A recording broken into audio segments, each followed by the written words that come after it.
Hi, my name is Sarah Anderson, and the topic I decided to choose was smoking and tobacco use. Tobacco use is the most preventable death in the United States, as it kills 7 million people a year and 480,000 deaths in the United States. From that number, 41,000 deaths are from just secondhand smoke exposure. About 16 million Americans that are still alive are dealing with a smoke-related illness.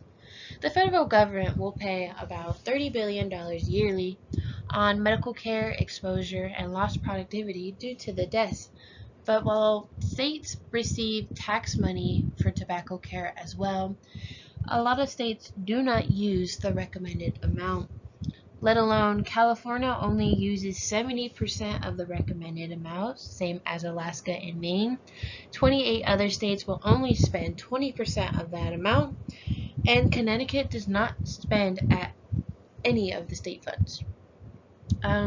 While this is occurring, tobacco companies are still spending $9.06 billion on advertisement and promotion, as well as paying for their own products to sell cheaper products to their customers.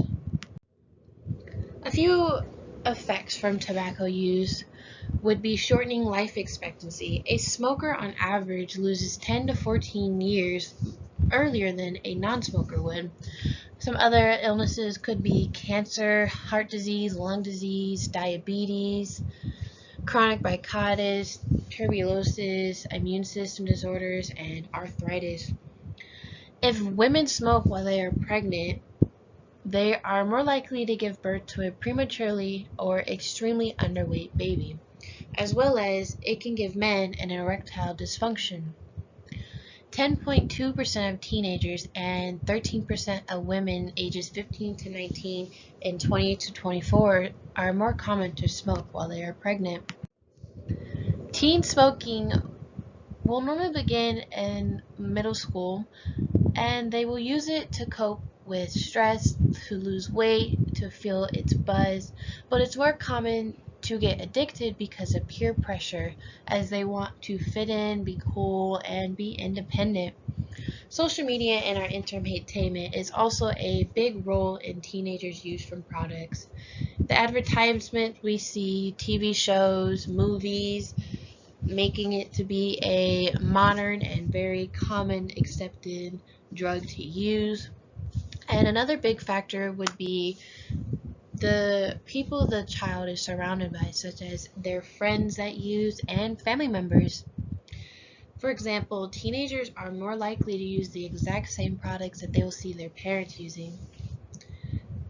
Teenagers that are exposed to these kinds of advertisements and entertainment are 2.6 times more likely to start smoking themselves than children that are not exposed that much.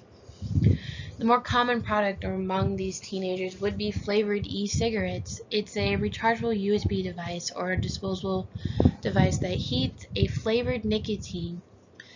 Teenagers believe that this is a less harsh and safer hit when it's really just as dangerous as any other tobacco product. But with the new improvement of these e-cigarettes, the use of cigarettes and cigars have decreased among teenagers. A few facts from teen smoking is 90% of the smokers have their first before they're the age of 19. And once they start the use of tobacco, they are more likely to use alcohol, marijuana, and cocaine, around 22 times more for cocaine alone, which is tragic.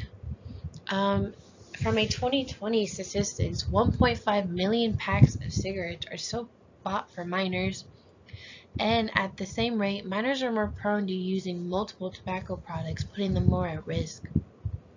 On average, you can find 2,500 children trying their first cigarette, and more than 400 of that number become regular smokers, and half of that will die from their bad habit. If you begin smoking before the age of 18, you are more at risk of worsening your mental illness or gaining one. Teens are more common to have panic attacks, anxiety, suicidal thoughts and tendencies, decreased fitness, and more tendencies to engage in high-risk sexual behavior. If you begin smoking at an earlier age, you are also more at risk of a respiratory disease, and you develop your addiction more severely than an adult would due to genetic factors such as your brain is still developing during this age, which makes it a lot harder to quit.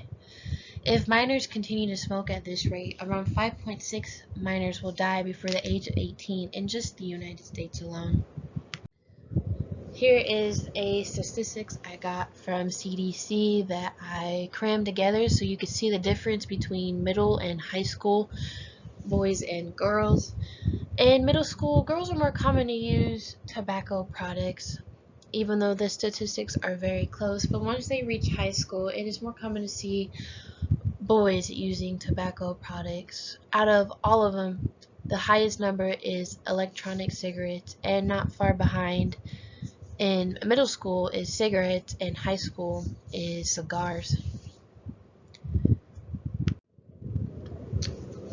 Aside from human effects, they also waste a lot of cigarettes. Tobacco waste is the most littered item on Earth, with 4.5 trillion pounds of cigarette butts on our planet, and out of that number, 1.69 billion pounds of cigarette waste are found in the United States. This is a very toxic waste that is not good for our planet and does not break down very easily. Quitting. A lot of high schoolers and middle schoolers want to quit. It's 62% of middle schoolers and 70% of high schoolers. 59% of high schoolers attempted to quit for a day or more but were unsuccessful. But from recent research, in 2019, 6.20 million youths were smoking, but from 2020 that decreased all the way to 4.47 million. That is a great difference. A few other factors for adults and minors to be able to quit or prevent themselves from smoking is they should always be aware of their resources that are around them, such as rehabs and coaching and tutors, such as the American Lung Association, that is directed towards 15 to 19-year-olds to quit their own addiction. The government should promote more smoke-free public areas, and tobacco advertisements should decrease, as well as their prices should be raised instead of continually being lowered. To prevent teens especially from smoking, parents should never leave their products laying around or smoke in front of their children. They are also advised to talk to their child about how bad their addiction is, how unhappy it is that they have it, and they are trying very hard to quit. The teenagers should know that smoking is not allowed and the harm it can cause, such as yellowing their teeth, giving them bad breath, a whole bunch of factors that would make a teen uncomfortable. No matter what, a teenager will be rebellious, so they need to know the consequences of what would happen if they were to start such actions. And you should also be coaching your child on how to better handle peer pressure so they can learn to always say no. And here is the references that I used for my PowerPoint, and that is all I have. Thank you.